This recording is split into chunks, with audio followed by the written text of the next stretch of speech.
Ya, ada yang bertanya di kolom komentar terkait koin apa saja sih yang bisa kita tahan atau kita investasikan untuk jangka panjang. Nah, mengingat kalau kita melihat koin-koin kripto ini kan banyak nih, ada 22.000 koin kripto yang ada di seluruh dunia. Bahkan exchange-nya ada 568. Nah, tentunya ketika kita memilih koin kripto, kita tidak hanya sembarangan memilih. Apalagi kalau harapannya nanti di jangka panjang akan terus naik harganya.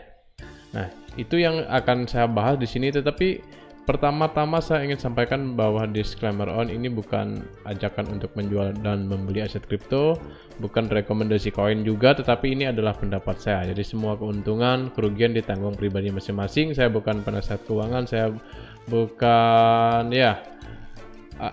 orang yang merekomendasikan kamu membeli koin tertentu. Tetapi kalau kita melihat ya di tengah volatilitas market kripto seperti ini, memang kita bisa membeli koin untuk kebutuhan jangka panjang. Nah, menurut saya ada beberapa koin yang saya rasa bisa kita simpan ya.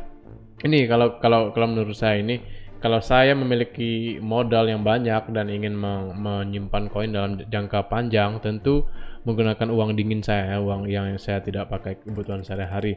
Nah, ada 5 koin yang akan saya hold untuk jangka panjang. Ya, tentunya untuk ya bisa jadi 5 sampai 10 tahun ke depan yang saya rasa itu memiliki potensi untuk jangka panjang. Nah, ya, untuk jangka panjangnya. Nah, dari segi market secara keseluruhan hari ini ya sedikit hijau walaupun kemarin sudah mengalami penurunan yang luar biasa gitu.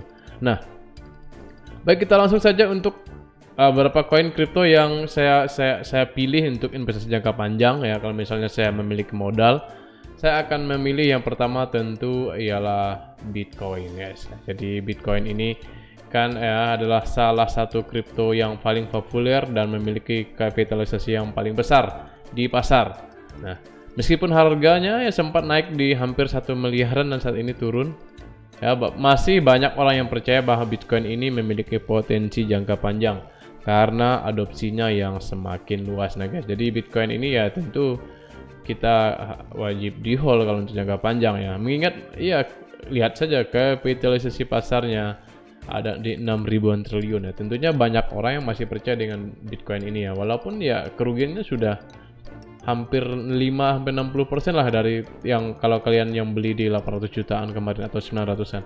Nah, itu juga berbahaya ya. Itulah namanya koin.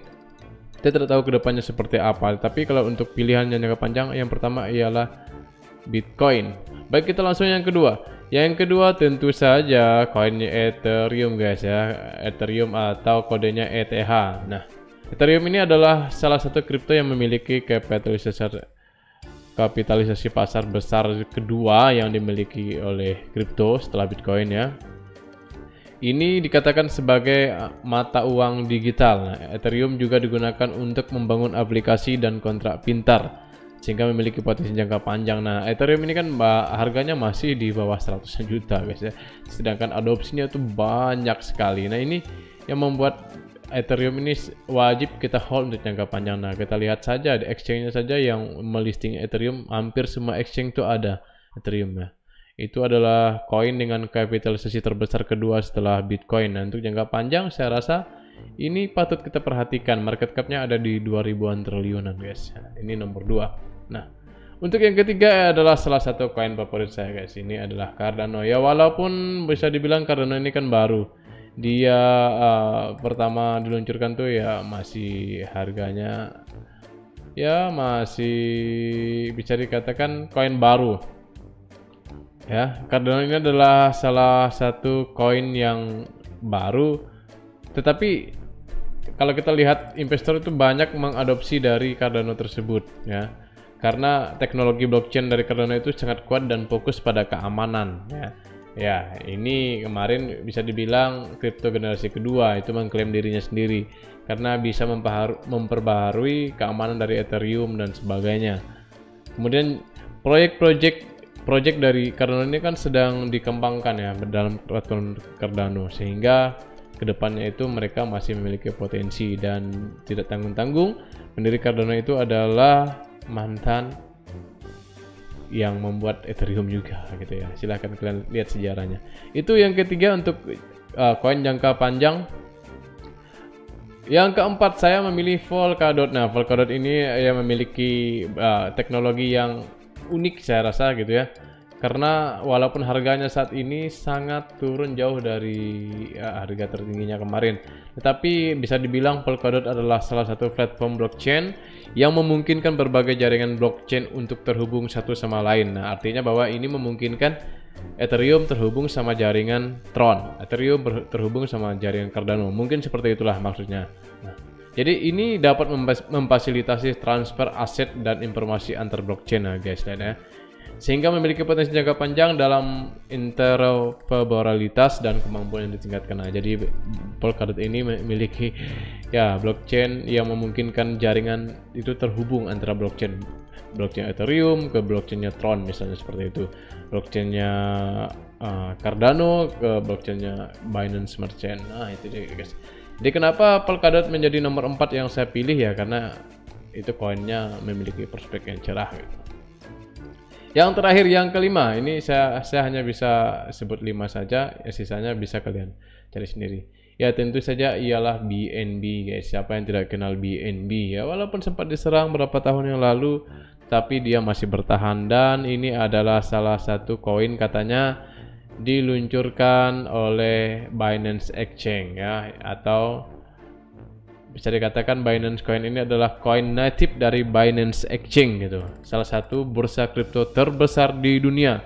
Bahkan mungkin yang terbesar ya. Binance Coin ini digunakan untuk membayar biaya perdagangan di bursa. Nah, itu Binance itu sudah digunakan untuk membayar biaya perdagangan di bursa. Jadi kalau kalian transaksi di Binance itu ya biasanya menggunakan koin BNB ini untuk membayarnya. Bahkan di dompet-dompet ya seperti MetaMask dan sebagainya, nah itu biasanya melakukan pembayaran menggunakan BNB.